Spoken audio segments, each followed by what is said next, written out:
నమస్తే రమగారు. నమస్తే జయ. రమగారు, మనము కాళిదాసు గురించి చాలా కథలు చెప్పుకున్నాం. అయితే ఈయన కవిగా ఎలా మారారు? దీనికి సంబంధించి కూడా ఒక కథ ఉందని నేను విన్నాను. అది చెప్తారా? మనం మహాకవి కాళిదాసు సినిమా చూస్తే కొంచెం మనకు తెలిసిపోతుంది.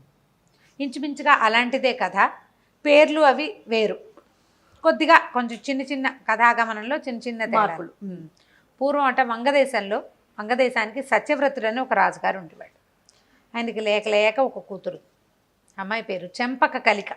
చెంపక కలిక పూ మొగ్గ అనమాట. చెంపక పుష్పం తాలూకు మొగ్గ, చాలా చక్కటిది, బుద్ధిమంతురాలు.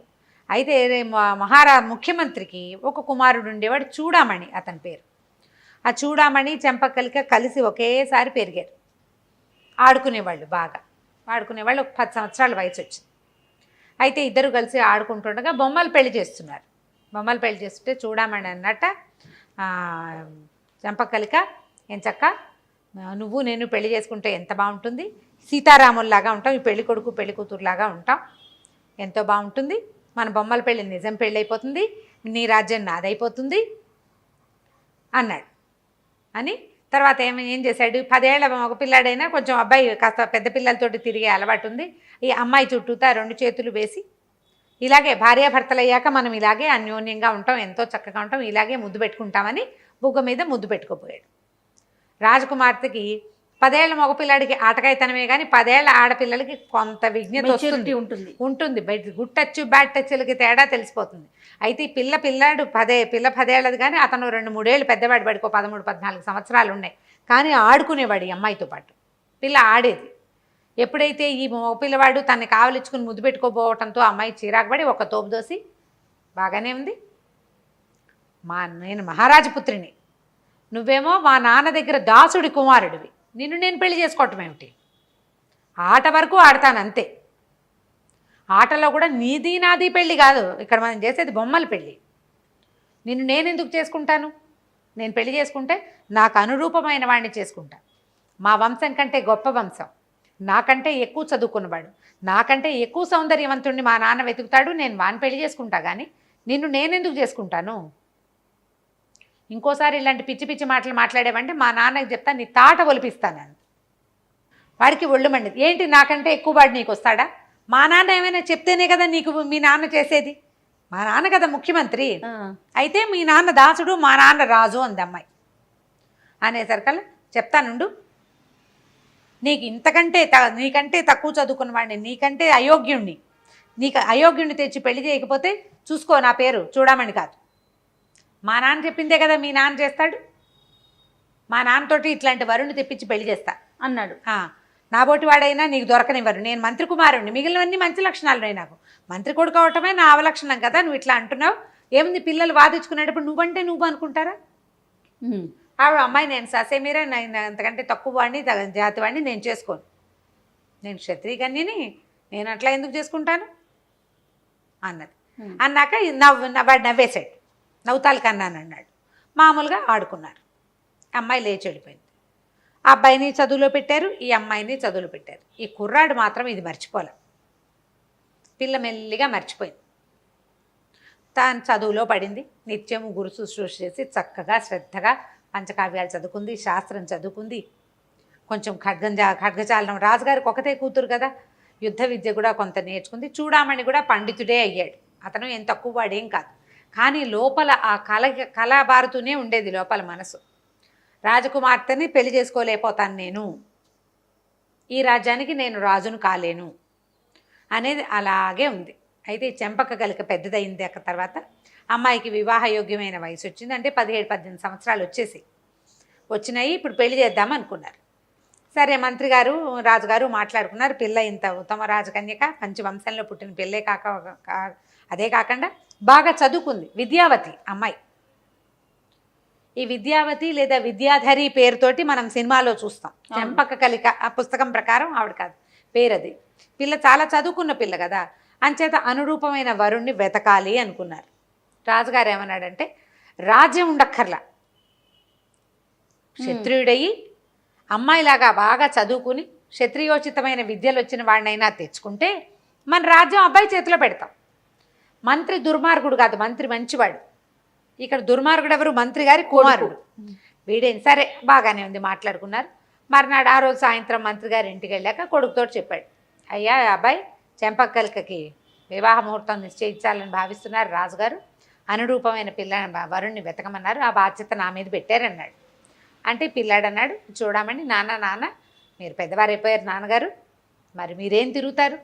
చెంపక్కలకి చాలా అద్భుతమైన వ్యక్తి, పైగా నా చిన్ననాటి స్నేహితురాలు, మేమిద్దరం కలిసి ఆడుకునేవాళ్ళం కదా, ఆమెకు వచ్చిన చదువు, ఆమె గుణము, ఆమె బంధ అన్నీ నాకు తెలుసు, దానికి తగిన పిల్లవాడిని నేను తీసుకొస్తా అని తండ్రిని ఒప్పించాడు. ఈయన ఆనందంగా మర్నాడు రాజుగారిని పెట్టి మా అబ్బాయి వెళ్ళి వెతుకుతాను అన్నాడంటే, చూడమని చాలా మంచి పిల్లవాడు, సరేనన్నారు.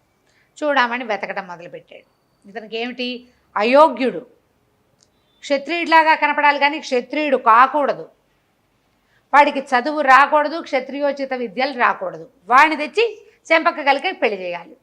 ఇక వెతికాడు, ఆ నెలలు గడిచిపోయినాయి. ఇక నిరాశపడ్డాడు, నాకు కావాల్సిన వాడు దొరకట్లేదని. ఓ పూట ఎక్కడో ఒక దారిలో ఒక చెట్టు కింద విశ్రమిస్తే సవరజాతికి చెందిన ఇద్దరు కోయవాళ్ళు, సవరలు ఇద్దరు వచ్చారు. కుర్రాళ్ళు ఎంత బాగున్నాడో అందులో ఒకడు, సమున్నతాకారుడు, మంచి సౌష్ఠవమైన శరీరం, కళ్ళు చెదిరిపోయేంత అందంగా ఉన్నాడు, జయంతుడో కంతుడో లాగా. పక్కనున్నవాడు కూడా బాగానే ఉన్నాడు కానీ వీడు చాలా అందగాడు. పక్కనున్నవాడు సవరజాతి కుర్రవాడిగా తెలుస్తున్నాడు, వీడెవడో వీళ్ళతో కలిసిపోయినట్టుగా ఉన్నాడు కానీ వాళ్ళలాగా లేడు. శరీర లక్షణాలతో మహాపురుష లక్షణాలు. బాగుందని ఏం చేశారు, చూస్తున్నాడు వాళ్ళకేసి. వీళ్ళిద్దరూ వచ్చి ఓ చెట్టు ఎక్కారు. ఈ మహాద్భుత అందగాడుగా ఉన్న అందగాడు చెట్టు కొమ్మ మీద కూర్చుని కొట్టడం మొదలుపెట్టాడు. ఢామ్ అని కొమ్మతో సహా పడ్డాడు కింద. అంత అమాయకుడు. అప్పుడు ఇతనికి అర్థం, ఏమిటో వీడు తెలివి తక్కువగా ఉన్నాడు, వీడి కదలికల్లో కూడా ఒక మేధకతనం కనపడుతోంది. చూడ్డానికి ఆకారం బాగుంది, బొమ్మల నుంచుంటే బాగున్నాడు, వీడు కదిలినప్పుడల్లా ఏదో తెరతనం తెలుస్తుంది, అమాయకపు నడక, తొట్టుపాటు అవి కనపడుతున్నాయి. 3 సార్లు 4 సార్లు కొమ్మల మీద నుంచి పడ్డాడు, మళ్ళీ ఎక్కుతున్నాడు. వాళ్ళిద్దరూ మాట్లాడుకుంటున్నారు. అక్కడి నుంచి ఈయన ఏం చేశాడు, ఎవరే రారా ఇట్రా అబ్బాయి అని పిలిచేసరికల్లా కేవ్వమని భయం వేసింది వాడికి. బాబోయ్ ఏదో దయ్యం రా పిలుస్తోందిరా అని. ఎందుకంటే చూడామని వేసుకున్న సవరలు వాళ్ళు కోయి వాళ్ళు ఎలాంటి బట్టలు వేసుకుంటారు, నడుముకి ఏదో చిన్న ఆచ్ఛాదన, తర్వాత నెత్తి మీద ఏమైనా ఈకలు పెట్టి, పల్లెటూరులో లోపల అడవుల ప్రాంతాల్లో ఉండే వాళ్ళ వస్త్రధారణ వేరు. ఈ చూడామణి ఓ గుర్రము, తర్వాత ఏమో చక్కగా పంచ, పైన ఒక కూరపాచ, ఒక చొక్క, తలకు ఒక పాగ, ఉత్తరీయం, నగలు ఇవి ఉన్నాయి. బాబోయ్ ఏదో దయ్యం రా, దయ్యం అని కేకలు పెట్టాడు. రెండో అన్నాడు, ఒరే వీరన్న దయ్యం కాదురా, ఏదో కొంచెం మనిషిలాగానే కనపడుతున్నాడు, దగ్గరికి వెళ్దాం పదా అంటే, దగ్గరికి వచ్చేసరికల్లా నువ్వు వద్దు నాకు, వీడొస్తే చాలు నాతో వస్తావా అని అడిగాడు. అడిగేసరికి కంగారు పడ్డాడు అబ్బాయి, అందంగా ఉన్న అబ్బాయి. ఒరే ఇదేదో దయ్యమేరా, నన్నే రమ్మంటోంది రోయ్, నన్ను ఒక్కడే తినేస్తానంటోంది, పీక్కు తినేస్తుంది ఏమిటో అంటే, కాదురా మనిషేరా, ఉండు దగ్గరికి వెళ్దామని బాగా దగ్గరికి తీసుకెళ్ళాక అడిగాడు, నీ పేరేమిటంటే వీరడు. ఏ ఊరంటే ఇక్కడ ఉన్న సవరపల్లె మాది. ఏం పనొచ్చు? ఓ అంటే ఢమ్ రాదు, ఏమీ రాదు, భయస్థుడు, తెర్ర మాటలు, వెర్రి మాటలు, అమాయకత్వం, కూర్చున్న కొమ్మని నరుక్కునేంత తింగరతనం, మనిషి చూస్తే పిచ్చి తెలుపు, మహా ఎత్తు, పెద్ద సమున్నతమైన పాలభాగం, ఎత్తైన గండస్థలం, అసలు చెప్పడానికి వీలేదు, మహాపురుష లక్షణాలు కనపడుతున్నాయి ఆకారంలో. బుద్ధి కించిన్నపై నాస్తి, ఏంచిది కూడా లేదు వాడికి, ఇంత కూడా లేదు, ఇసుమంత కూడా. సరే ఈయనేమనుకుంటే మనకు వీడే కావాలి, వీడికి కొంచెం ట్రైనింగ్ ఇచ్చి రాజకుమార్తె చెంపక్కలకి ఇచ్చి పెళ్లి చేయాలి, దాని రోగం కుదర్చాలి ఎట్లాగైనా. అక్కడి నుంచి వాడిని బతిమలాడి అవి ఇస్తాను తినుబండారాలు ఉన్నాయి అతని దగ్గర, చూడమని దగ్గర, అవి పెట్టి చక్కగా తను వేసుకునే లాంటి వస్త్రాలు వాడికి తొడిగి వాడిని ఒప్పించాడు. పక్కనున్న వాడికి కూడా కొంచెం ధనం ఇచ్చాడు. తనకేం లభించట్లేదని బాధగా ఉంటుంది కదా, వీడిని నాతో తీసుకెళ్తానని చెప్పి కొద్ది రోజులు తనతో పాటు ప్రయాణం చేయించి, ఇది మాట్లాడాలి, ఇది మాట్లాడకూడదు, ఇలా ఉండాలని నేర్పించి ఎట్లాగో తీసుకెళ్ళాడు. మాట్లాడనివ్వకుండా ఉంచాడు. ఎక్కడ రాజుగారి దగ్గరికి ప్రవేశపెట్టాడు. ఈ ఆకారం చూసేసరికి ఎంత ఇంప్రెసివ్గా ఉంది. ఏదో ఒకటి తెలివి తక్కువ మాటలు మాట్లాడినా దాన్ని ఈయన కవర్ చేసేసాడు. వాడికి చదువు సంధ్య ఏమీ లేవు, గాడిదలు కాసేవాడు. నా గాడిదలో అంటే గాడిదల్ని రెండో వాడు చూసుకుంటాడు. రెండో వాడు ఇంకొకడు సుబ్బడో సీమడో వాడు చూసుకునేటట్టుగా గాడిదలే కాపలా మాత్రమే వచ్చు అతనికి. గాడిదలు ఏమొచ్చు నీకంటే గాడిదలు కాపలా కాస్తాడు, గాడిదల్ని తోలుకెళ్తాడు. ఈ గాడి రాజకుమార్ కట్టేశారు. కట్టేయటానికి సరే తీసుకొచ్చారు. చూస్తే బాగున్నాడు, పెద్దగా మాట్లాడటల్లా. ఏదైనా మాట్లాడించినా ఏదో అంటాడు, ఈ లోపల ఇతని ఇంటర్ప్రిటేషన్ వీడే చేస్తాడు పక్కనున్న వాడు చూడమని. సరే ఆలోచించారు, చూడడానికి బాగున్నాడు అనుకున్నారు. రాజవంశానికి తగినటువంటి ఆకారం కనపడుతోంది. మహాపండితుడు, దానికి చూడమని సాక్ష్యం. వాడికి యుద్ధ విద్యలు వచ్చు, అవ్వచ్చు ఇవ్వచ్చు. వాడు ఒక కర్ర చేతికిస్తే గొడ్డల చేతికిచ్చి చెట్టుకోమని నరకరా అంటే కూర్చుని నరుక్కుంటాడు. వాడికి ఇచ్చి పెళ్లి చేసేసారు. పెళ్ళైపోయింది, వివాహం అయిపోయింది. వివాహం అయిపోయాక ఇద్దరు వ్యక్తులే కదా, పెద్దవాళ్లేగా. ఆవిడ 18 ఏళ్ళది, ఇతనుకో 23, 22 సంవత్సరాలు వయసు ఉంది, 19, 20 సంవత్సరాలు. కనపడుతున్నాడు కదా మగపిల్లవాడు దృఢంగా. సరే ఏం చేశారు, ఏకాంతం కల్పించడం కోసం రాజాంతఃపురంలో ఈయన ప్రవేశపెట్టారు. ఆ అమ్మాయిని పంపిద్దాం అనుకున్నారు. అయితే అంతఃపురంలో ఉన్న దాసీలు పెళ్లి కొడుకు తాలూకు వెర్రి వాలకాన్ని కనిపెట్టారు. ఏదో తేడాగా ఉన్నాడని వాళ్ళలో వాళ్ళు గుసగుసలు పోతున్నారు. ఇతని చేష్టలు అవి బాగుండలేదు. అతను ఏనాడు అంతంత అంతఃపురాలు చూసిన వాడు కాదు. వెరితనం కనిపిస్తోంది. ఆడ తిండి తినేశాడు, పాలు తాగేశాడు, పక్కేదో బాగా కనపడుతోంది కదా అని పడుకున్నాడు. నీకు పల్లెటూళ్ళల్లో పడుకునే ఆ గూడెల్లో పడుకునే విధానం వేరు, అంతఃపురాల్లో మెసలిన వాడి తీరు వేరుగా ఉంటుంది. పెద్ద ఇంటి తీరు వేరు, చిన్న ఇంటి తీరు వేరు కదా. సరే ఈవిడ్ని ప్రవేశపెట్టారు లోపలికి. చూస్తే ఇతను నిద్రపోతున్నాడు. మొదట కొంచెం సిగ్గుపడి అతనే వస్తాడులే దగ్గరికి అని చూసింది. వచ్చేలాగా లేడు, ఏంటో విచిత్రంగా పడుకున్నాడు. డొక్కల్లో కాళ్ళు దూర్చుకుని ముడుచుకుని పడుకుని ఉన్నాడు. అంత ఆకారం ఉన్న మనిషి డొక్కలో కాళ్ళు దూర్చు పడుకుంటే ఏమిటో వెటకారంగా ఉండదు. వీడికి అర్థం కాల. సరే ఏం చేసింది, పన్నీరు జల్లింది మీద, లేవలేదు, కదలడు. ఏమిటో ఒక మధ్యలో ఈ అమ్మాయి ఏదైనా విసన్ కరబెట్టి విసిరి తట్టి లేపబోయి ట్రై చేస్తే అతను మాట్లాడుతున్న మాటలో ఒక అసందర్భ ప్రలాపంలాగా ఉంది. ఏమయ్యా ఇచ్చి ఇచ్చి అంటాం, అచ్చి అంటే తోలుతున్న ఫీలింగ్ అనమాట అది. మొహం మీదకి ఏ గాడిద తోకో తగిలితే హే అచ్చి అంట, అలాంటి ఫీలింగ్స్. ఏమిటి ఇతను ఇట్లా ఉన్నాడు అనేది అర్థం కాల. ఏం చేసింది, సరే ఒకవేళ కావాలని చేస్తున్నాడని అక్కడ ఉన్న తమలపాకు చిలకలు అవి ఇవి పెట్టారు కదా, ఒక చిలకని ఇలా నలిపి నోట్లో పెట్టింది. పెట్టేసరికల్లా ఏ తూ అని ఉమ్మేస్తూ, వరే ఈ గాడిద పెంటికలు వేస్తోందిరా, దీని తోలే అన్నాడు. గాడిద పెంటికలు పదం ఎవరికి తెలుస్తుంది, గాడిదలు. ఈవిడ ఉలిక్కి పడింది. అసలు అర్థం కాల ఆమెకి. ఏమైనా చూసరికల్లా బెదిరిపోయాడు. దయ్యం అన్నాడు. ఒక నిమిషం ఆగి సర్దుకున్నాడు, ఇది పెళ్లి కూతురు అని తెలిసి. అమ్మ ఏం చేస్తుంది, వీడికి ఏమీ రాదు, మాట్లాడడం మొదలు పెట్టేసరికల్లా వీడికి సంస్కృతం రాదని, ఏం చదువుకున్నావంటే ఏం చదువుకోలేదు, ఏం చేస్తావంటే గాడిదలు కాస్తా చెప్పేశాడు. నువ్వు ఎక్కడి నుంచి వచ్చావంటే అడవిలో వాడికి కనపడ్డా వాడు నన్ను తీసుకొచ్చాడు. చూడామని చిన్నప్పుడు అన్న మాటలు మర్చిపోయింది. ఆ అమ్మాయి గుర్తు కూడా లేదు, వాడంత పని చేస్తాడని అనుకోలే. చివరికి అదే పని చేశాడు. అయ్యో నా దౌర్భాగ్యం, నాకు ఇట్లా వచ్చిందే, నేను ఇప్పుడు ఏం చేయను. అక్కడి నుంచి ఇది బాధ్యత. కానీ ఆకారం చూస్తే మాత్రం ఇది కోయ జాతిలో పుట్టినట్టు ఆకారం కాదు. సాముద్రిక లక్షణాలు, ఉత్తమ సాముద్రిక లక్షణాలు ఉన్నాయి అతని దగ్గర. మనిషి చాలా బాగున్నాడు.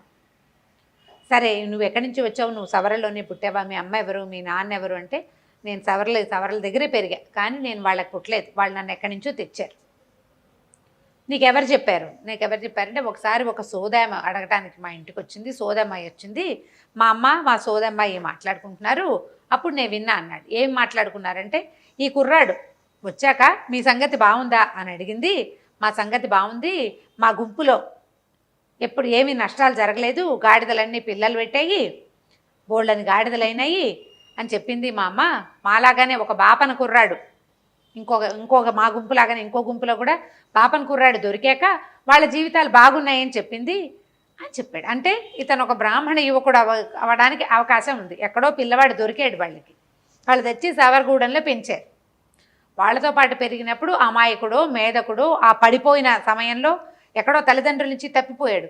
తలకి తగిలిన దెబ్బలో జ్ఞానం లేదు.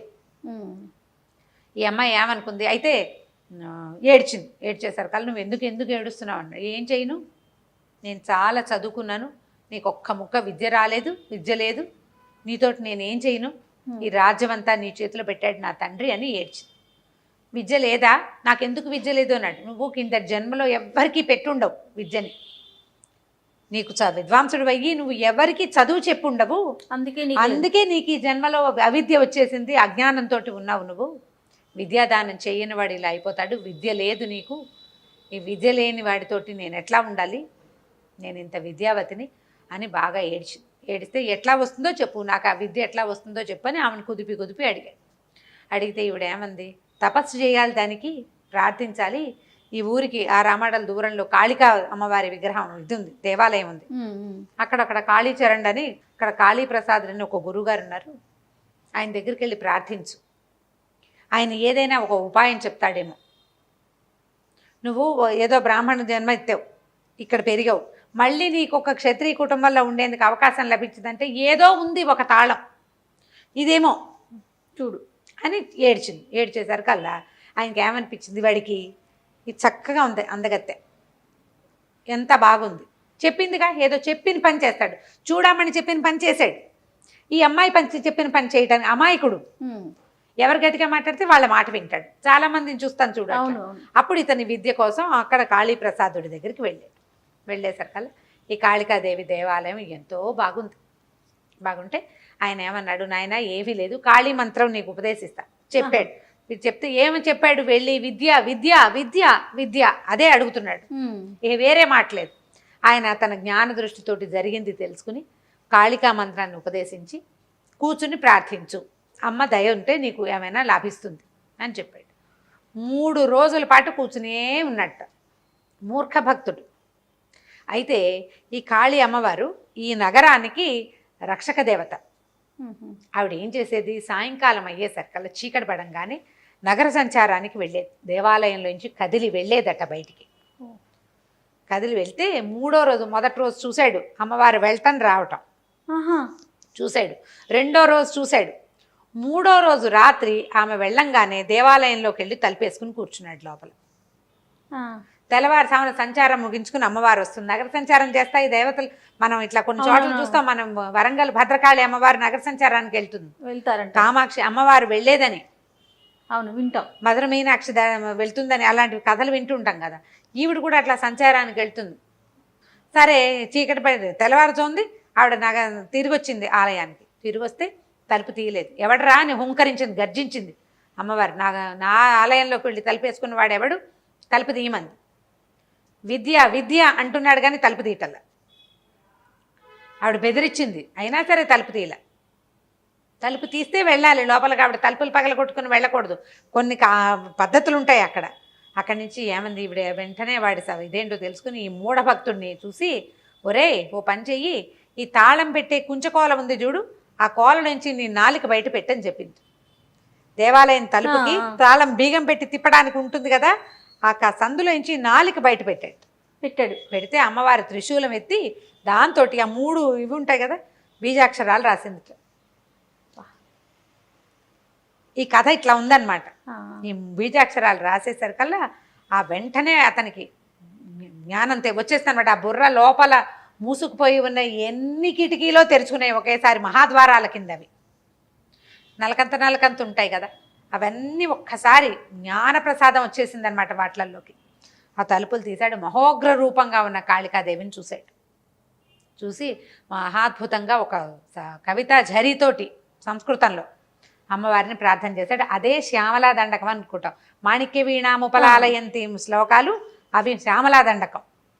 ఈ కనపడుతున్న స్వరూపం కాళీ స్వరూపం ఆకుపచ్చటిది, అదే నల్లటిది శ్యామ స్వరూపం. శ్యామ అంటే గ్రీన్ అని బ్లాక్ అని 2 అర్థాలు ఉన్నాయి.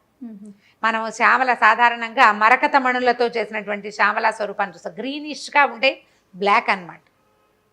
ఆవిడని ఇప్పుడు మొదట చూసింది ఎవరు, ఈయనకి చక్రం మొహం మీద రాసింది, నాలుక మీద రాసింది సంహారక శక్తి ఆవిడ, కాళిక కదా. ఇతను తలుపు తీసేసరికి ఈయనకి పూర్తి జ్ఞాన స్వరూపం తెలిసిపోయింది. శుద్ధ జ్ఞాన స్వరూపతత్వమైన శ్యామలా స్వరూపాన్ని దర్శించాడు ఈయన. శ్యామల జ్ఞానశక్తి ఆ రూపాన్ని చూసేసరికల్లా ఈయన ఈ శ్యామలా దండకాన్ని చదివాడట. ఆ తర్వాత ఇక్కడ ఉన్నాడు 3 రోజులు అయిన తర్వాత, 3వ రోజు తెల్లవారిన తర్వాత ఇక్కడ జరిగింది తెలుసుకుని ఆవిడ వచ్చింది చెంపక కలిక యువరాణి. వచ్చేసరికల్లా దండం పెట్టింది, అడిగితే ఈయన భారీగా గుర్తించాలి ఆమెని. నిన్నటిది వేరు, ఇవాళటిది వేరు. నిన్నటి మన వివాహము మన కలయిక అనేది నిన్నటితోటి ముగిసిపోయింది, నాకు ఇప్పుడు కొత్త జీవితం వచ్చేసింది కాబట్టి నేను నిన్ను ఏలుకోనని చెప్పేశాడు. నీతోటి నేను ఉండను అనగానే ఆవిడ లబలబలాడుతూ ఏడ్చింది. నేనే కదా నిన్ను ఇక్కడికి పంపించాను, ఇంత విద్యాస్వరూపుడు అయిన తర్వాత నన్ను వదిలిపెడతానంటే ఎట్లా అంటే, నా మనసు అయితే దాని మీద లేదు.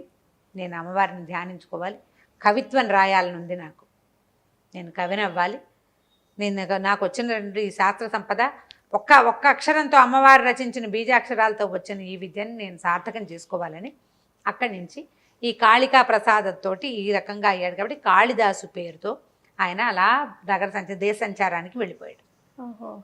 రకరకాల దేశాలు ప్రాంతాలు తిరిగి ఎన్నో చోట్ల తన కవితా స్వరూపాలతో చాలా కవితా ధరితోటి ప్రజల్ని ఆకట్టుకుని చివరికి విక్రమార్కుడి దగ్గరికి చేరాడని, ఆ తర్వాత ఈవిడ కూడా ఇక చంపక్కలకి కూడా అక్కడికి వెళ్ళి ఆయన దగ్గర భారీగా స్థానం సంపాదించిందని కథ చెప్తారు. కానీ ఇది కాళిదాసు స్థూల కథగా చెప్తారు. చాలా బాగుందండి, అద్భుతం. అమ్మవారు రాశారు బీజాక్షరాలని విన్నాం, కానీ దీని వెనకాల ఇంత కథ ఉందని తెలియదు రమ్మగారు. అద్భుతం అండి.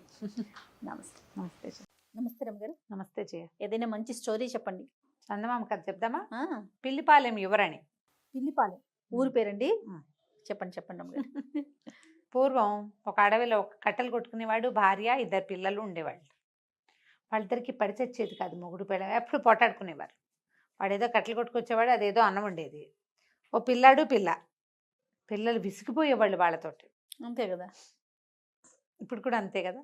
ఇప్పుడు చూడు, ఈ కథని వాళ్ళ జీవితానికి మనం కనుక మనం దానికి అన్వయించుకుంటే, ఇలా అమ్మా నాన్న చెరో పక్కకి లేచక్కపోతే పిల్లల పరిస్థితి ఏంటి? ఎంత కష్టమో పాపం కదా. ఈ కథ అదే. అయితే ఏమైంది, తెక్కొట్టుకునేవాళ్ళు, ఎట్టకొట్ట కలిసి ఉండేవాళ్ళు. కొంతకాలం పోయాక పిల్లకి 10-12 ఏళ్ళు వచ్చినాయి, పిల్లాడికో 15 ఏళ్ళు వచ్చినాయి. ఇంతంత పిల్లలు అయ్యాక అసలు కొట్టుకోవచ్చా? ఎవరో ఒకళ్ళు రాజీ పడాలా, లేదా ఇద్దరూ రాజీ పడాలి. కొట్టుకుని ఆడన్నట్ట నీతో కాపురం చేసే బదులు అడవిలో కట్టలు కొట్టుకోవటం నయం అని వెళ్ళిపోయేట. ఉత్తరం వైపుకి ఆయన వెళ్ళిపోతే, నేను మాత్రం ఉంటానా, నేనేముంటాను, నీతో పాటు నేను పోతే నేను కూడా పోతానని పెళ్ళాం దక్షిణం వైపుకి వెళ్ళిపోయింది. చెరో దిక్కు వెళ్ళిపోయారు. ఈ ఇంట్లో వీళ్ళకు పూరి గుడిసె, ఒక ఆవు, ఒక పిల్లి అంతే ఉన్నాయి వాళ్ళకి. అక్కడి నుంచి భార్య, అన్న, తమ్ముడు, చెల్లి ఇద్దరు కూర్చొని చూశారు. భార్య భర్త చెరో పక్కకి పోయారు. అన్న, చెల్లి, పిల్లాడు ఇంట్లో ఉన్నారు. తెల్లారిన తర్వాత చూస్తే అమ్మా నాన్న వచ్చేలాగా లేరు. ఏదో ఇలాగా అన్నం వండుకుని తిన్నారు, కాయ కసురు కోసు తిన్నారు. 2 పూటలు 2 రోజులు 3 రోజులు ఆగారు. ఆగేసరికల్లా ఏమైంది, పిల్లాడు అన్నాడు, ఏమే చెల్లాయి, వాళ్ళు వచ్చేలాగా లేరు, నేను ఈ అడవిలో ఉండలేను, మనకు 2 ఉన్నాయి, ఒకటి ఆవు ఒకటి పిల్లి. ఆవుని నేను తీసుకుంటా, పిల్లి నువ్వు తీసుకో, నా దారిని నేను పోయి నా బతి, వాళ్ళు వచ్చినా సరే నేను వాళ్ళతో ఉండను. వాడు ఇండిపెండెంట్ పిల్లాడు, వాళ్ళు వచ్చినా సరే ఉండను, ఆవును దోలుకుపోతా, ఎక్కడో చోట పాలు పెట్టుకుని అమ్ముకుని ఏదో అవుతుంది, నా బతుకు నేను బతుకుతా, నీ బతుకు నువ్వు బతుకు, నేను నిన్ను పోషించలేను అనేసాడు. చెల్లెలకి ఇది అన్యాయం అని తోచింది.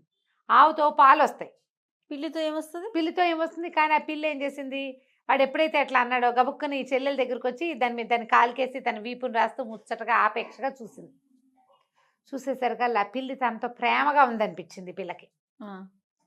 ఆవు దాని అది నుంచుంటుంది, పాలిస్తే ఇచ్చింది కాక, ఇది చక్క ప్రేమగా వచ్చి కూర్చుని ఆనుకుని తిరుగుతోంది. సరేనంది అంటం ఏంటి, చెల్లెలు మనసు మార్చుకుంటుందేమో నీ అన్నయ్య అంటే, వాళ్ళ అమ్మ నాన్న ఎంత సెల్ఫిషో వాడు అంతే సెల్ఫిష్. చెల్లెల్ని వదిలిపెట్టేసి ఆవును దోలుకుని వెళ్ళిపోయాడు. ఈ పిల్ల బీకమొహం వేసుకుని బయటకు వచ్చి నుంచుంది, చూస్తుంది అన్నయ్య వెళ్ళిపోవటం. వాళ్ళంతా వెళ్ళారు, మనం కూడా ఏ వైపుకైనా వెళ్ళిపోదామా అని మాట వినపడింది. ఎవరు మాట్లాడుతున్నారో తెలియలే. లోపలికి వెళ్ళి చూస్తే పిల్లి లేదు, పిల్లి ప్లేస్లో ఒక పిల్ల ఉంది. ఆ పిల్ల ఏం చెప్పిందంటే, నువ్వు అటు ఇటు చూస్తుంది, నువ్వెవరివి అంది. పిల్ల చెప్పింది, నువ్వు అటు ఇటు చూడకు, నీ పిల్లినే నేను, మా నాన్న ఒక మంత్రగాడు, నన్ను ఈ అడవిలో పెట్టుకుని తిప్పుతూ ఉండేవాడు, నాకు రూపం మార్చుకునేందుకు అవకాశం ఇచ్చాడు, నాకేమో ఎప్పుడూ మనుషులతో ఉండాలని ఉంటుంది.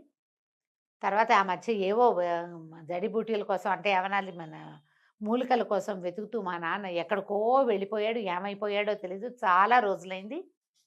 మరి నేను ఈ పిల్లిలాగా మారి తిరుగుతున్నాను, ఇక ఏ జంతువులా కావాలంటే ఆ జంతువులా మారిపోగలను నేను.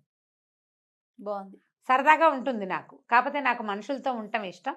మీ ఇంట్లో మీ అన్నయ్య నువ్వు ఇద్దరు ఉండేసరికల్లా నేను నీ పక్కనే కూర్చోవటం పడుకోవటం నేర్చుకుని నేను నీ దగ్గరే ఉన్నాను, ఏం పర్వాలా, పద నేను నీకు తోడుంటాను, మన ఇద్దరం చక్కగా రాజ్యాలు చేసుకుందాం అని చెప్పి తనని సెలెక్ట్ చేసుకుని నాకు ఈ పిల్లొద్దు అని అనకుండా ఉన్నందుకు ఆ పిల్ల పట్ల, కట్టెలు కొట్టేవాడి కూతురు పట్ల ఈ పిల్లకు ఉన్న కృతజ్ఞత అనమాట. సరే ఇద్దరు కలిసి నడవటం మొదలుపెట్టారు. మొదలుపెట్టి తోడు కావాలి కదా, పిల్ల ఒకతే నడిస్తే కష్టం, ఇద్దరు మనుషులు నడిస్తే జంతువులు కూడా దగ్గరికి రావు. వెళ్తుంటే ఏమంది, మనం ఓ పని చేద్దాం, ఇక నుంచి నువ్వు యువరాణిగా ఉండు కానీ నేను నీకు చెలికత్తగా ఉంటా, నువ్వు ఓ పని చెయ్యి అని చెప్పి ఏం చెప్పిందంటే, ఆ దూరంగా కోట కనపడుతుంది కదా, ఇక్కడ అన్ని ముళ్ళ కంచెలు ఉన్నాయి, నువ్వు బట్టలన్నీ చింపేసుకుని కొన్ని విప్పేసి నామినల్ బట్టలతోటి ఈ పొదల్లో కూర్చో, నేను ఈ రాజుగారికి ఒక కబురు చెప్పొస్తా, అప్పటిదాకా నువ్వు ఇక్కడే కూర్చో అని చెప్పేసి ఆ పిల్లని ఆ పైన ఉన్న లంగా ఓణి 12-13 ఏళ్ల పిల్ల కదా అది తీసేసింది. తీసేసి లోపల బట్టలతోటి ఆ పిల్లని ఆ పొదల్లో కూర్చోబెట్టింది. నేను వచ్చి పిలుస్తా అందా కదా భద్రంగా కూర్చో అని చెప్పింది. బయటికి వచ్చి ఏనుగులాగా మారిపోయి, పిల్ల మారిపోతుంది కదా, మంత్రగాడి కూతురు, కట్టెలు కొట్టేవాడి కూతురేమో పొదల్లో కూర్చుంది, మంత్రగాడి కూతురేమో ఏనుగులా మారిపోయి పడతొక్కేసింది ఆ చుట్టూతో వాతావరణం అంతా, నేలంతా తొక్కేసేసి మళ్ళీ పిల్లగా మారిపోయి ఆ రాజుగారి కోట దగ్గరికి నడుచుకుంటూ పోయింది. పోయి సైనికుడితో చెప్పింది, రాజుగారిని కలవాలి, మా యువరాణి మేము వ్యాఖ్యాలకి ఎటో బయలుదేరితే దొంగలు దోచుకున్నారు, యువరాణి పొదల్లో కూర్చుంది, మాకు సహాయం కావాలి, అందుకోసం అని వచ్చాను, పిలిపాలెం యువరాణి గారి చెలికెత్తని అని చెప్పి. సరే అక్కడి నుంచి ఏమిటో యువరాణి అంటోంది, అమ్మ ఎవరో చూడడానికి బాగుందని ఏం చేశారు వాళ్ళు, లోపలికి కబురు చేశారు. అంతఃపురానికి కబురు వెళ్ళింది, ఆడపిల్ల వచ్చింది కాబట్టి యువరాజు వచ్చాడు. ఏమిటి అంటే, పిలిపాలెం యువరాణి గారండి, మేమేమో ఎక్కడికో బయలుదేరాము, బయలుదేరేసరికి దొంగలు దోచుకున్నారు, చాలా అతి కష్టం మీద పారిపోయాం, మా జనం అంతా కకావికలై పారిపోయారు, ఎవరెడు పోయారో తెలీదు, నేను యువరాణి మిగిలిపోయాం, వాళ్ళు బట్టలు లాగేశారు, ఈ లోపల మేము వీరోచితంగా యుద్ధం చేసి తరిమేశాము, పిల్ల మాత్రం మా యువరాణి మాత్రం పొదల్లో ఉండిపోయింది, సహాయం చేయండి అంటే రాణింది, అయ్యో అయ్యో యువరాణిట ఆడపిల్ల అట ఎట్టా పొదల్లో ఉంటుంది, సరే కొన్ని బట్టలు తీసుకెళ్ళండి, రాజోచితమైన బట్టలు తీసుకెళ్ళండి, నువ్వు వెళ్ళి మాట్లాడరా అని కొడుకునిచ్చి పంపించు. యువరాజు వచ్చి చూసి, అబ్బో ఇదేదో చాలా పెద్ద యుద్ధం జరిగింది, ఏనుగు తొక్కేసింది కదా, ఏనుగు తొక్కిడేటా ఉంటుంది, చాలా పెద్ద యుద్ధం జరిగింది, బోళంత పెద్ద యుద్ధం జరిగిందండి, మా వాళ్ళు కొంతమంది చనిపోయారు కూడా, మిగిలిన వాళ్ళు వాళ్ళని మోసుకుపోయారు అన్నది. సరే బట్టలు తీసుకెళ్ళి యువరాణి, ఈ అమ్మాయి ఏం చేసింది, మీరు ఇక్కడ ఉండండి నేను వెళ్తానని బట్టలు పుచ్చుకుని ఆ పొదల లోపలికి వెళ్ళి అక్క అక్క అని కేకేసి బట్టలు వేసేసుకో అని చెప్పి మంచి బట్టలు తొడిగించింది. పిల్ల కొంచెం చూడ్డానికి బాగుంటుంది, 13 ఏళ్ల పిల్ల అంటే కొంచెం ఉన్నబడిపోయింది అప్పటికే పిల్ల. బట్టలు వేసేసుకో, నువ్వెవరైనా అడిగితే పిల్లిపాలెం యువరాణినని చెప్పు. కట్టెలు కొట్టేవాడి కుదిరి భయం వేసినమ్మో, యువరాణిలాగా ఉండటం ఏమిటే నీ దుంపదేగా, నాకు తెలీదే అట్లా ఎట్లా ఉండాలంటే, ఏం పర్వాలా నువ్వు ఎలా ఉంటే అలా ఉంటే, మా ఊళ్ళో అంతే అని చెప్పు, పిల్లిపాలెంలో అంతే అనాలి అని చెప్పింది. అంతే.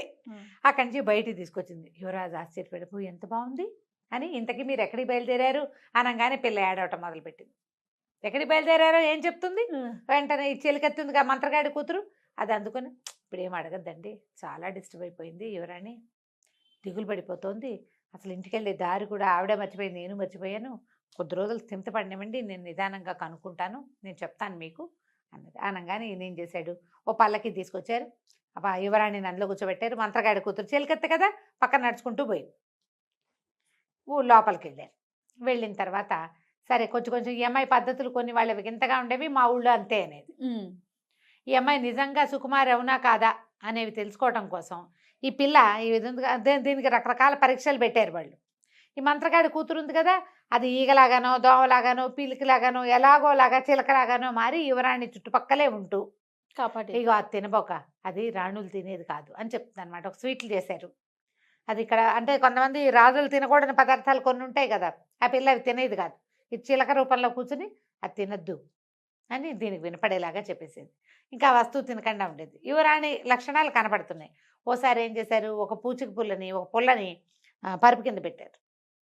మర్నాడు పొద్దున్నే రాణిగారు అడిగింది, అమ్మ రాత్రి నిద్ర బాగా పట్టిందంటే, ఏమోనండి మంచ కింద పరుపు కింద ఏదో రోకలి బండ ఉన్నట్టుంది, ఎంత గుచ్చుకుందో ఆ పక్కకి ఈ పక్కకి పడిపోతూనే ఉన్నాను, రాత్రి అంతా నిద్రే పట్టలేదంటుంది. అమ్మో పిల్ల చాలా సుకుమారి, యువరాణులు అలా ఉంటారు. అట్లా మెల్లిగా మెల్లిగా మెల్లిగా మెల్లిగా మెల్లిగా ఫిక్స్ అయింది.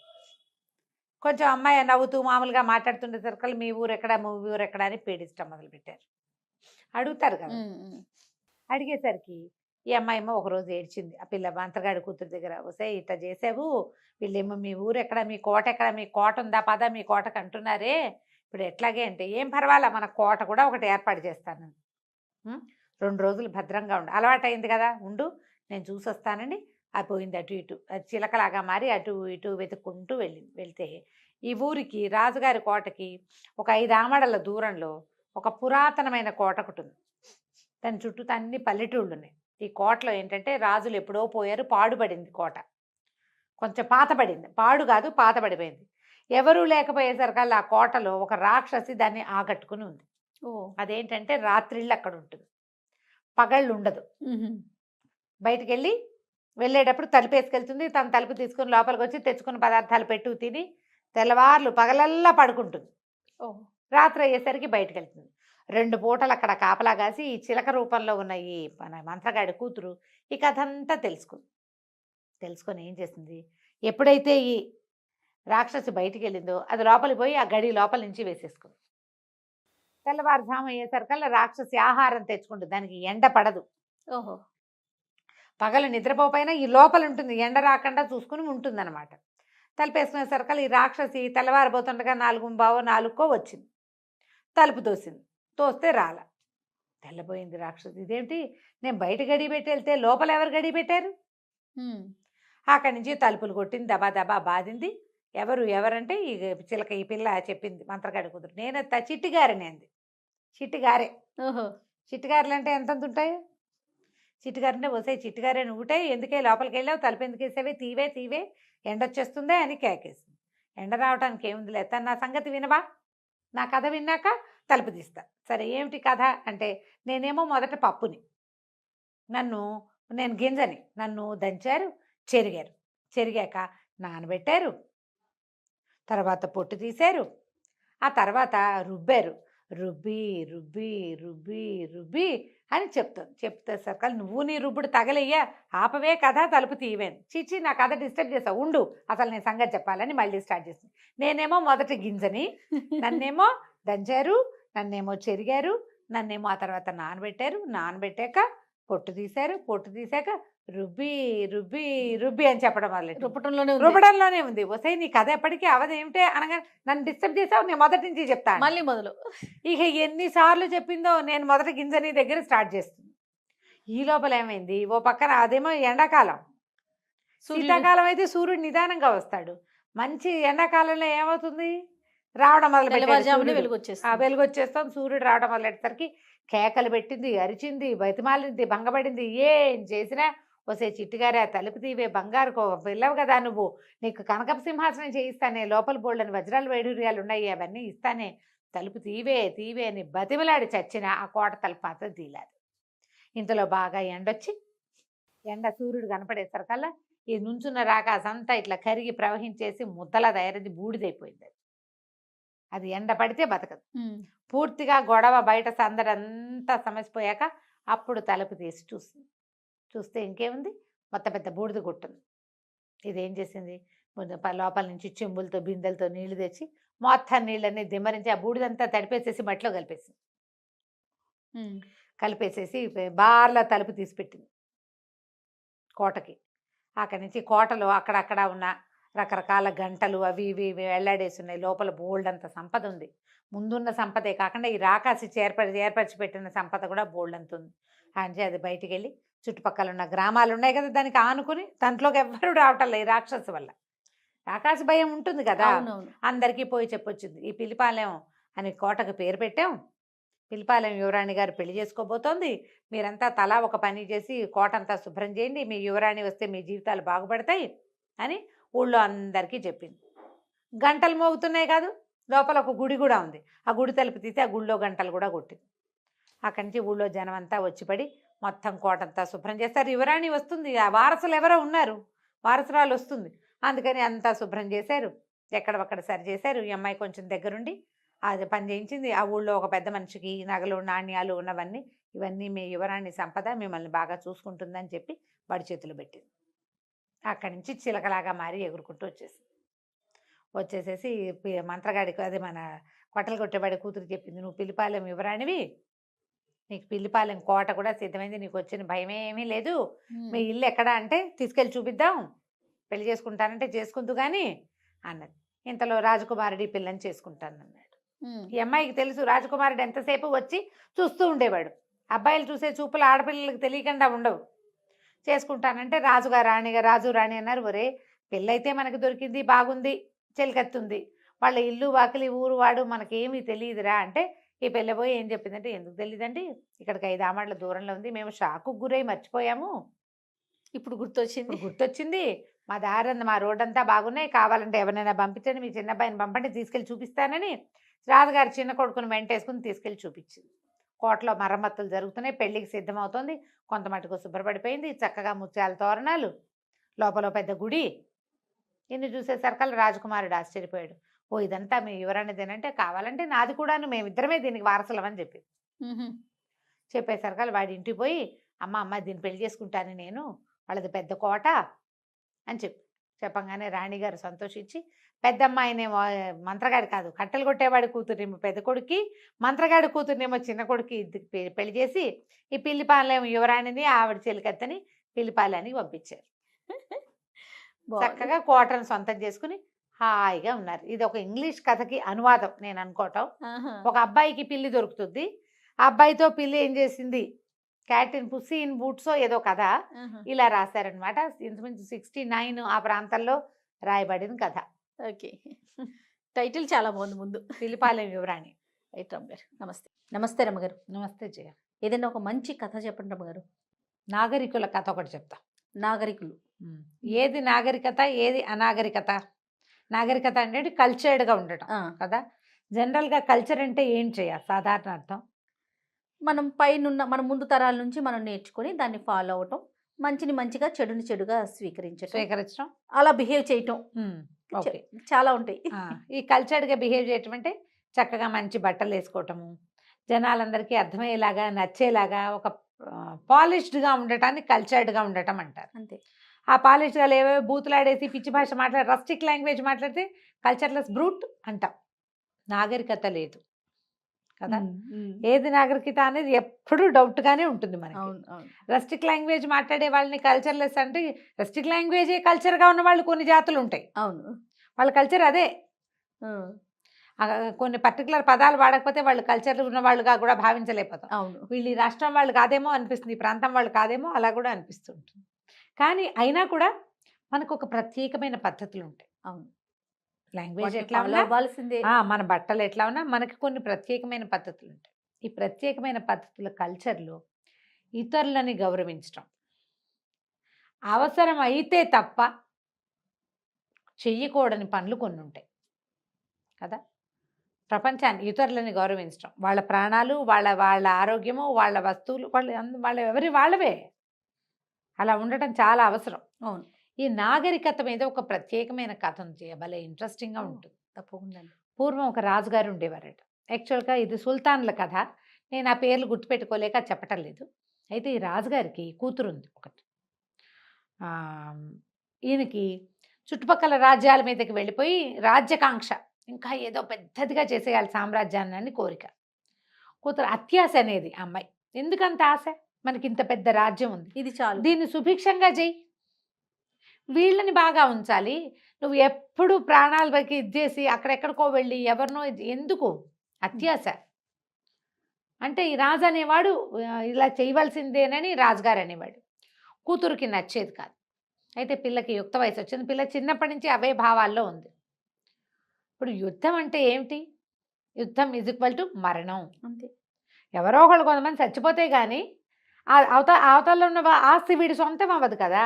పెద్ద పెద్ద యుద్ధాలు కాకపోతే చిన్న చిన్నవి, ఓ స్థలం కావాలి మనకి, వాడు మనము కొట్టుకుంటాం, వాడి తలైనా పగలాలి, మన తలైనా పగలాలి, వాడి తల పగిలితే స్థలం అందవుతుంది, చివరికి ఆస్తి ఈజ్ తల పగలటం. అంతే. అంతే కదా. ఎవరో ఒకళ్ళు మోసపోవాలి లేదా దెబ్బతినాలి. ఆ అమ్మాయికి నచ్చేది కాదు. ఇంకా అట్లా కంటిన్యూ అయ్యింది. కొంచెం 18 ఏళ్ళు అలా వచ్చాక అమ్మాయికి ఈవిడ వచ్చింది, పెళ్లి చేద్దాం అనుకున్నారు. ఆ అమ్మాయి ఏమందంటే, నేను స్వయంవరం చాటించండి, నాకు స్వయంవరమే నేను నా అంతటి నేను వరిస్తానంది. వాళ్ళ ఇంట్లో పెద్దగా లేదు, కానీ ఆయన అపచెల్లెళ్ళకి వాళ్ళే సంబంధాలు చూశారు. కానీ ఆయన ముందు తరాల్లో ఉన్న మేనత్తలు వాళ్ళు స్వయంవరాలేట. అందుకని సరే చేద్దాం అనుకున్నాడు. అయితే ఈ అమ్మాయి ఏమందంటే, స్వయంవరం అంటే నేను ఊరికే అబ్బాయిలు అందచందాలు చూసి తీసుకోను, నేను ఒక కథ చెప్తా, కథకిలో ఒక ప్రశ్న ఇస్తా, ప్రశ్నకి సరైన సమాధానం చెప్పిన వాడినే నేను వరిస్తాను. ఓహో. ప్రతి వాళ్ళు ఈ ప్రశ్న ఇస్తుందంటే ఏం అడుగుతుందో ఏం చెప్తుందోనని చాలామంది తప్పించుకున్నారు. స్వయంవరం చాటిచ్చారు. రాజకుమారి వేసే ప్రశ్నకి సమాధానం చెప్పగలిగే రాజకుమారుడు ఎవరైనా ఉంటే ఆ అమ్మాయిని వివాహం చేసి ఆస్తి ఇస్తాము అని. ఎవరు రాల. కొంతకాలానికి పొరుగు దేశంలో ఉన్న ఒక రాజకుమారుడు, సమరసింహుడో ఏదో, ఈ అమ్మాయి లావణ్యవతి, ఆయన సమరసింహుడు వచ్చాడు. వస్తే సరే అమ్మాయి సరే కథ చెప్తాను, సభాసదులందరి మధ్యలోనే కూర్చున్నారు. అమ్మాయి కూడా కొంచెం అంతఃపుర కన్య కాబట్టి ఏదో చిన్న దీని లాంటిది వేసి ఆడ కూర్చోబెట్టారు. కూర్చోబెడితే అమ్మాయి కథ చెప్తుంది. అందరూ వింటున్నారు, రాజుగారు అందరూ వింటున్నారు. ఏం చెప్పిందంటే, పూర్వం ఒక సుల్తాన్, ఒక రాజు ఉండేవాడు. ఆయన చాలా యుద్ధాలు చేసి చాలా రాజ్యాలని కొల్లగొట్టాడు, చాలా రాజ్యాలని సొంతం చేసుకున్నాడు. ఈ క్రమంలో ఆయన కొంచెం ఆటవిక జాతులు ఉన్న రాజ్యాల వైపు వెళ్ళాడు. వాళ్ళల్లో ఒక ప్రత్యేకమైన రాజు ఒక ఆయన ఉండేవాడు. ఔగ్రిస్ లాంటిది ఏదో ఒక చిత్రమైన పేరు, ఆటవిక రాజు. అతను వీళ్ళకి లొంగల. ఇప్పుడు కొన్ని రాజ్యాలు జయించేసరికల్లా వాటికి దగ్గరలో ఉన్న రాజ్యాల వాళ్ళకి ఈ గోలంతా ఎందుకు, లొంగేమో అని చెప్పేస్తే సరిపోతుందని వాళ్ళంతటి వాళ్ళు దిగిపోతారు. గొడవకి దిక్కండానే మీ తాలూకు గొప్పతనాన్ని మేము ఒప్పుకుంటున్నాము అని. అలా ఒప్పేసుకున్న వాళ్ళు కొంతమంది ఉన్నారు. ఇతను ఈ ఆటవిక జాతికి చెందిన రాజు మాత్రం ఒప్పుకోలేదు. ఒప్పుకోకపోతే చాలా యుద్ధం చేశారు. వాళ్ళకి ఏంటంటే చాటు నుంచి, అడవుల చాటు నుంచి విషపు బాణాలు వేయటం వాళ్ళ పంధ. ఈ రాజు ఏం చేశాడు, ఈ రాజుగారు రాజ్యకాంక్ష ఉన్న రాజు ఉన్నాడు కదా, ఈయన ఏం చేశాడు, మొదట మన కథకు అసలు చెప్పుకున్న హీరో, అడవులు నరికేద్దాం, అడవి ఖాళీ చేసుకుంటూ వెళ్దాం, వాళ్ళకి దాక్కునేందుకు ప్లేస్ లేదు. ఇప్పుడు ఓ మాటు నుంచి ఒక పొల్ల వేయాలంటే వాడికి మాటు చాటు ఉండాలి కదా, దాన్ని లేకుండా చేద్దామని తాము ఉన్న దగ్గర నుంచి అడవి కొట్టుకుంటూ వచ్చేసారు. అడవి మొత్తం ఖాళీ అయిపోయింది, బంజరు బయలు వాళ్ళ ఇళ్ల దాకా వెళ్ళిపోయింది. వీళ్ళు యుద్ధం చేయాలి, అడవి నరికేయటమే వీళ్ళ పని. దాంతో ఆ బంజరులో వాళ్ళు యుద్ధం చేయలేకపోయారు. వాళ్ళకి చాటు నుంచి యుద్ధం చేసే ఆటవిక జాతి పద్ధతి అది. సింహాల్ని పుల్లుల్ని కూడా కొట్టేస్తారు వాళ్ళు. లేళ్లను వేటాడటం వాళ్ళ అలవాటు కదా. వేట ఎప్పుడు చేయగలుగుతారు? బాహుబాహవి సినిమాల్లో లాగా యుద్ధాలు చేయరు వేటల్లో.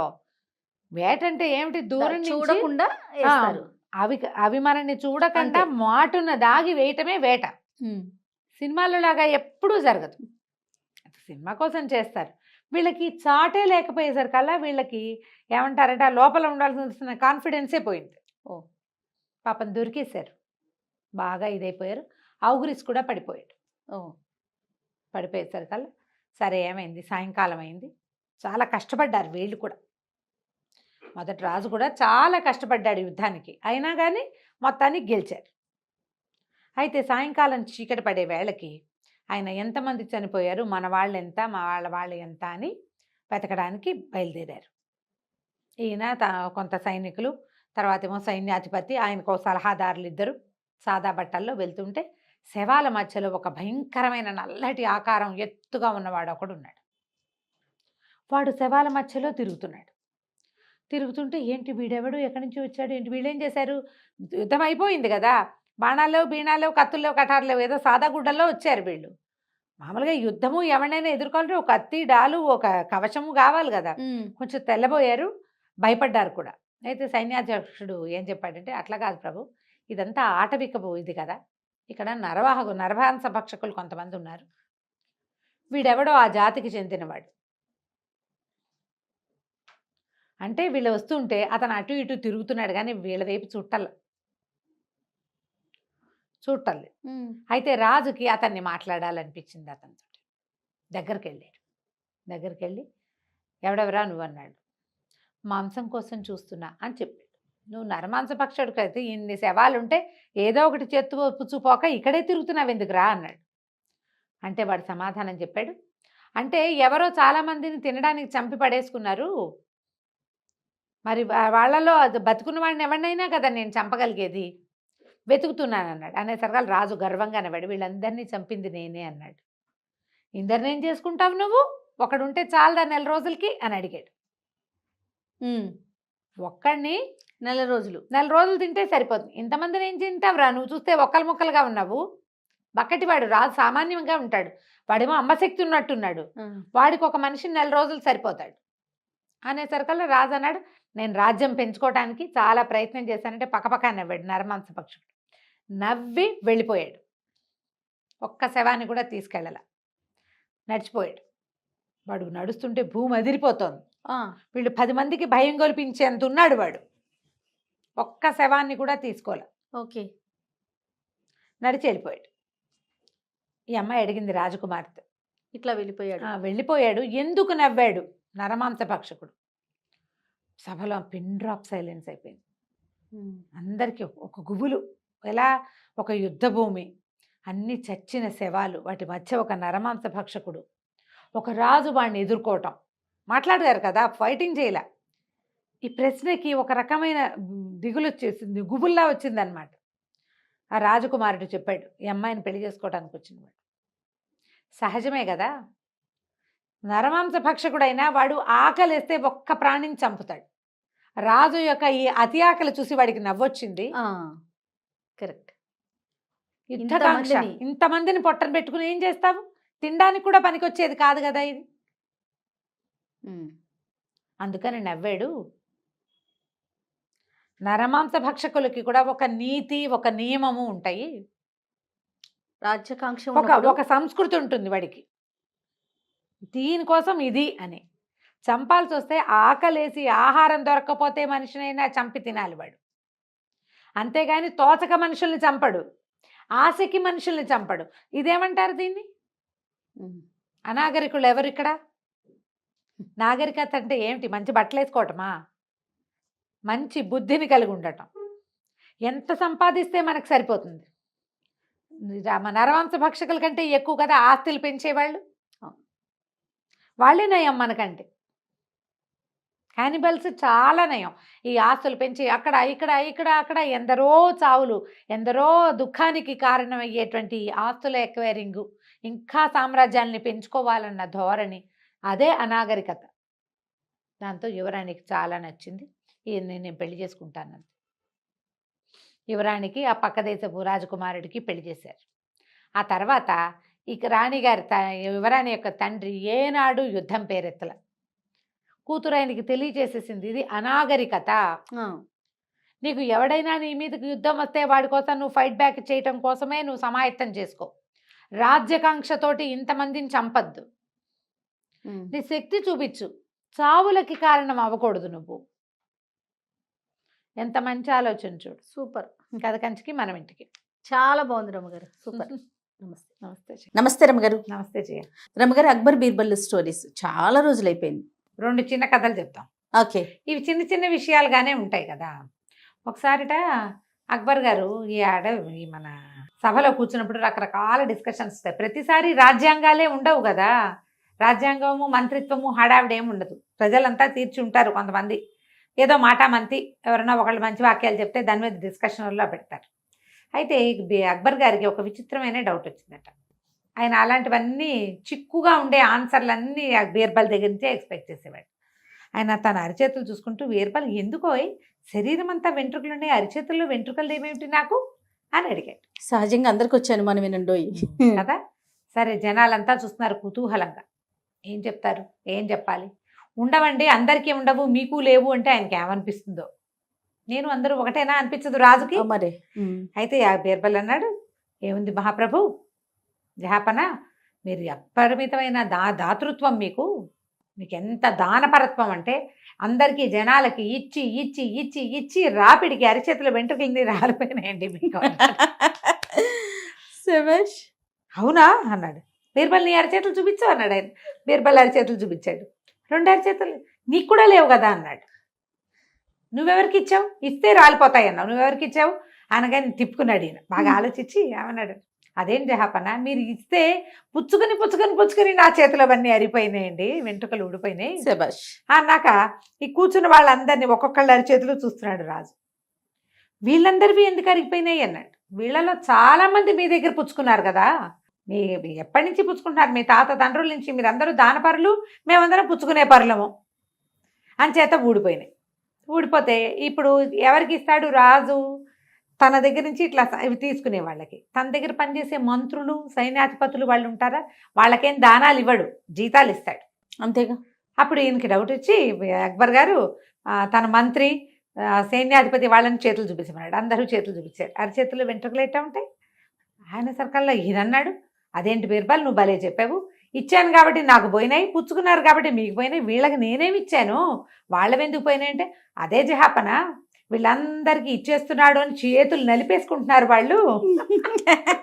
చేతులు పీసుకోవటం వల్ల వాళ్ళకి కూడా పోయినాయి. ఆయనకి నవ్వొచ్చింది. రమగారు ఆయన తెలిసే అడుగుతాడా? యాక్చువల్ గా ఈయన చాతుర్యం తెలుసుకోవాలనా? ఏం చెప్తాడో అదే అదే ప్రశ్నకి సమాధానం చెప్పాలి. ఏం చెప్తాడో చూద్దాం. ఎంత ఫన్నీగా ఎంత తెలివిగా చెప్తాడా అని. మళ్ళీ తను చెప్పిన సమాధానాన్ని ఎట్లా సమర్థించుకుంటాడు. ఇప్పుడు నువ్వు అడుగుతావు జయ నన్ను, ఏదో నేను చెప్పాను, అదేంట్రమ్మ గారు నువ్వు క్వశ్చన్ వేసావనుకో, నేను దాన్ని సమర్థించుకునేంత ఉండాలిగా, లేదా నేను తెల్లమొహం వేయాలి. అవును కదా, తెల్లమొహం వేస్తాడా, ఇంకా సమాధానం ఇవ్వగలుగుతాడా చూద్దామని ఉంటుందన్నమాట ఆయనకి. అదే అదే దాంతో ఆయన సమాధానం పడ్డాడు. నవ్వొచ్చింది ఆయనకి. అవునా కాదా అన్నాడు. ఇప్పుడు దానం, రాజుగారి చేత దానాలు పుచ్చుకున్న వాళ్ళందరూ అవునవును సాధు సాధు బాగా చెప్పాడు అన్నారు. ఈ దానాలు పుచ్చుకోకుండా వీళ్ళకి అన్నీ పోసేస్తున్నాడో అని బాధపడే వాళ్ళందరికీ పచ్చి వెలక్కై గొంతులో పడ్డట్టే. అంతేగా. మొహాలు మార్చుకున్నారు అందరు. మేము చేతులు పిసికేసుకుంటున్నామంటే వాళ్ళని అవమానించినట్టే. కానీ రాజుకు నచ్చింది అది. నోరు మూసుకుని ఊరుకున్నారు. బాగుంది చూడు, చాలా బాగుందండి. కొన్ని రోజులు ఇలా గడిచిన తర్వాతట ఒకరోజు సభలో డిస్కషన్ వచ్చింది. లోకంలో 2 రకాల మనుషులు ఉంటారు, 2 రకాల ప్రాణులు ఉంటాయి. ఒకటి మేలు చేసేది, మేలు పుచ్చుకునేది. మేలు చేసేవాడు అంటే ఎవరికైనా సహాయం చేసేవాడు ఎప్పుడు ఒకేలా ఉంటాడు. మేలు మరిచిన వాళ్ళు, మేలు మరవని వాళ్ళు ఇద్దరు. ఎవరు మేలు మరుస్తారు, ఎవరు మేలు చేసిన మేలు మర్చిపోని వాళ్ళు ఉంటారు. నేను నువ్వు అంటే నువ్వు నా దగ్గర మర్చిపోతావు, నేను నీ దగ్గర మర్చిపోతావు, ఏదో అవుతుంది. అప్పుడు ఈయన బీర్బల్ తోటి ఏం చెప్పాడంటే, ఇంత డిస్కషన్ అయ్యాక, బీర్బల్ నువ్వు చెప్పాలి నాకు సమాధానం. రేపు సభకి ఒక మేలు మరిచే ప్రాణిని, ఒక మేలు మరవని ప్రాణిని తీసుకొచ్చి చూపించు నాకు అని చాలా గట్టిగా చెప్పాడు. అది నన్ను చూపించి నన్ను సమాధానపరచకపోతే నీ తల ఉండదు లాంటి సౌండ్ ఇచ్చాడు. అందరు ఆశ్చర్యపోయారు. అయ్యి బాబోయ్ అనుకున్నారు. బీర్బల్ మీద ఆసక్తి ఉండి, ఆయన చెప్పే సమాధానాలు నచ్చి, ఆయన ధర్మపరత్వం నచ్చి, ఆయన తెలివి మీద అవగాహన ఉండి, ఆయన సమయస్ఫూర్తి అంటే ఆసక్తి ఉన్న వాళ్ళందరూ అమ్మో బీర్బల్ గారు దొరికేశాడే, 2 జీవుల్ని 2 మనుషులను తెచ్చి చూపించాలి ఇప్పుడు వాడు, అమ్మో దొరికాడు అనుకున్నారు. ఎవరైతే బీర్బల్ మీద మంటగా ఉంటుంది, ఈ సహచర వర్గం, రాజుగారి సహచరులు ఉంటారు కదా మంత్రులు, వాళ్ళందరికీ మాయరోగం కుదిరింది, రేపు వీడి తల ఎగిరిపోతుంది, పీడా పోతుంది, వీడితో చచ్చిపోతున్నాం మనం, అన్నిటికీ సర్కాస్టిక్గా మాట్లాడి ఇరక పెడుతుంటాడు మన అని చెప్పి వాళ్ళన్న రోగం కుదిరింది, ఇప్పుడు ఏం చేస్తాడో చూద్దాం అనుకున్నారు. బీర్బల్కి కూడా అర్థం కాల, అట్లా ఎట్లా చెప్తాం. ఆయన తల దించుకుని వెళ్ళిపోయాడు. ఇంటికి వెళ్ళాడు. కూతురు ఉంది ఇంట్లో, భలే తెలివిగలదు అమ్మాయి, బీర్బల్ గారి కూతురు. అప్పుడప్పుడు కొన్ని కథల్లో కనపడుతుంటుంది. ఇలా అన్నం వడ్డించింది, నిదానంగా తింటున్నాడు. ఏదో ఆలోచనలో పడ్డావు అంది. అదేనమ్మా ఇవాళ జహాపనా సభలో ఏదో చెప్పారు, నన్ను ఎట్లా సమాధానపరచాలా అని చూస్తున్నానంటే, ఏమడిగాడో చెప్పు. ఏమడిగాడంటే, ఆయన మేలు మరిచే మనిషిని ఒకడిని, మేలు మరవని మనిషిని ఒకడిని చూపించమన్నాడమ్మా, 2 జీవాల్ని చూపించమన్నాడంటే, ఇందులో పెద్ద ఆలోచించడానికి ఏముంది నాన్న, రేపు పొద్దున్న తీసుకెళ్తూ కానీ నేను చెప్తాగా అంది. ఆయన కూతురు మీద నమ్మకంతో ప్రశాంతంగా నిద్రపోయాడు. మర్నాడు పొద్దున్న కూతురు చెప్పింది, మీ అల్లుడిని వెంట పెట్టుకెళ్ళి నాన్న, మన వాకిట్లో కుక్క ఉంది కదా, దాన్ని కూడా మెడకో తాడు కట్టిస్తాను, దాన్ని కూడా మోసుకెళ్ళు అని చెప్పింది. ఈయన మర్నాడు ఆ రోజు పొద్దున తన అల్లుడిని వెంట పెట్టుకెళ్ళాడు. అక్కడి నుంచి కుక్కను కూడా తీసుకెళ్ళాడు. లోపలికి వెళ్ళారు. అల్లుడు పక్కన అవతల కుర్చీలలో కూర్చున్నాడు. బీర్బల్ వాళ్ళు కుర్చీల లైన్ వేరు, ఇట్లా చూడ్డానికి వచ్చిన వాళ్ళ లైన్ వేరు. కుక్కను అల్లుడి దగ్గరే కూర్చోబెట్టారు. సరే అక్బర్ పాదుషా లోపలికి వచ్చాడు. మర్చిపోయాడు అనుకున్నారు. ఆయన కాసేపు పిష్టా గోష్ఠి అవి ఇవి కబుర్లు చెప్పిన తర్వాత, బీర్బల్ నేను మీకు ఒక ప్రశ్న వేశాను, మీరు వాళ్ళు ఎవరిని చూపిస్తున్నారు నాకు అన్నాడు. అనేసరికి తీసుకొచ్చాను ప్రభు, ఇదిగోండి అని, అల్లుడు గారు ముందుకు రండి అని. ఈయన ఉన్నారండి అల్లుడు గారు, నా ప్రాణం ఇచ్చేసినా సరే సాటిస్ఫై అవ్వడు, ఎన్ని మేళ్ళు చేసినా, ఎంత సహాయం చేసినా నాకేం చేసావు అంటాడు. మేలు మరిచే జాతి ఈయన. అక్కడి నుంచి కుక్క ఉంది చూడండి, దానికి ఒక్క బ్రెడ్ ముక్క వెళ్ళే దారిలో మన చేత్తో పడేసామా చాలు, అది మాత్రం చచ్చినా మర్చిపోదు. ఆ బ్రెడ్ ముక్క పెట్టిన వాడిని చూసి తోకాడిచి వాడి దగ్గరికి వెళ్ళి నుంచుంటుంది. వాడి మీద ఏదైనా వాడి కింద పడిపోతే కుయ్యో మొర్రో ఉంటుంది, వాడి పక్కన కూర్చొని ఏడుస్తుంది. వాడి మీదకి ఎవరైనా వస్తే కనుక నిన్న బ్రెడ్ ముక్క పెట్టాడు లేదా 20 రోజుల క్రితం బిస్కెట్ ముక్క పెట్టాడు కాబట్టి వాడికి సహాయం చేయడానికి ముందుకు వస్తుంది. ఇది మేలు మరవని జాతి అనేసరికి అందరు హాహా చప్పట్లు కొట్టారు. అల్లుడు కామ్గా నుంచున్నాడు. అల్లుడిని ప్రిపేర్ చేసి తెచ్చారు. జహాపన అన్నాడు, అలాగా సరే, ఈ కుక్కకి ఒక మంచి కుర్చీ వేసి కూర్చోబెట్టండి, ఇది మేలు మర్చిపోదు. ఈ అల్లుడు నాడే వీడిని కొరతేయండి అన్నాడు. అనేసరికి సభలో అందరు నిర్కాంతిపోయారు. ఇప్పుడు బీర్బల్ గారి అల్లుడు కొరతేస్తే పిల్ల ఆయన కూతురు, బీర్బల్ హిందువు, కూతురికి పునర్వివాహాలు లేవు, అల్లుడు అయిపోతాడు. అయితే ఈయనన్నాడు బీర్బల్, తప్పకుండా ప్రభు, మీరు ఒకింటల్లుడే, నేను ఒకింటల్లుడే, మరి అయితే అల్లుళ్ళందరినీ కొరతేయాలంటే మీరు నేను కూడా ఒకింటి అల్లుళ్ళమే, అల్లుడు జాతిని తీసేయాలి అనగానే ఆయన నవ్వొచ్చింది. మీ అల్లుడిని కొరతేస్తానంటే కుదరదు, అల్లుడు అనేవాడు అని ఉంటే నా కోసం ఏం చేశారు, మీ అమ్మాయికి చేసుకున్నారు మీరంటాడు. అంతేగాని తాము ఎత్తు ధనం ధారపోసిన అల్లుళ్ళు సాటిస్ఫై కారు. బాగుంది, ఇది పాయింట్ కరెక్టే కదా. 100%. ఇప్పుడు ఇందులో ఎవరిని తీస్తాం, మీ నాన్న ఒకింటల్లుడే, మీ ఆయన ఒకింటల్లుడే, మా నాన్న మా ఆయన నా కొడుకు ఎవరైనా సరే తప్పదు, అల్లుళ్ళు అవ్వాల్సిందే కదా. భలే తెలివిగలవాడండి, చాలా తెలివి. ఈ పాయింట్ చెప్పాక ఇక ఆయన సంతోషించాడు. ఇలాంటి మరిన్ని కథల్ని ఇంకెప్పుడైనా చెప్పుకుందాం. 2 చిట్టి కథలు చెప్పాను ఇప్పుడు నేను. చాలా బాగుంది. నమస్తే. నమస్తే.